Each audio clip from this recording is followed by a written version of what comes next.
मिरजेत नारी शक्ती वंदन अभियान भव्य बाईक रॅली सौ सुमनताई खाडे सहित महिला सहभागी।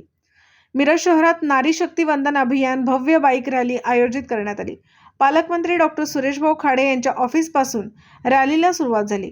गुरुवार पेठ प्रियदर्शनी हॉटेल समोरून मिशन हॉस्पिटल मार्गे आमदार सुधीर दादा गाडगीळ जनसंपर्क कार्यालयापर्यंत रॅली काढण्यात आली।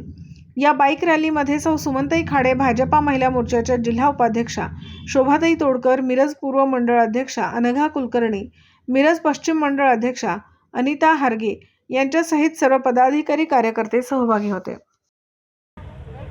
आज मिरज शहरामध्ये शक्तिवंदन रॅली निघाली आहे।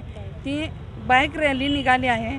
तरी इथून सुरेशभाऊ खाडेंच्या ऑफिसपासून ते गाडगे साहेबांच्या ऑफिसपर्यंत ही रॅली निघाली आहे। तरी हे मोदी सरकारला आपण सपोर्ट करण्यासाठी, मोदी साहेबांनी जे महिलांसाठी कार्य केलं त्यासाठी आम्ही शक्तिवंदन रॅली काढलेली आहे। मी शोभा तोडकर, भारतीय जनता पार्टी महिला मोर्चा जिल्हा उपाध्यक्ष। आज आम्ही ते मोदीजींच्या समर्थनात, मोदीजींनी महिलांना जे काही आरक्षण किंवा ज्या काही योजनांचा लाभ दिलेला आहे तर त्यांचे समर्थन करण्यासाठी, त्यांना सपोर्ट करण्यासाठी आज आम्ही भारतीय जनता पार्टीच्या सगळ्या पदाधिकाऱ्यांनी बाईक रॅली काढलेली आहे आणि या रॅलीसाठी सगळ्या महिलांनी चांगला उत्स्फूर्त प्रतिसाद दिलेला आहे। इथून पुढे मोदीजींच्या सगळ्या कार्यात आमच्या सगळ्यांचा कार्याचा वाटा असेल।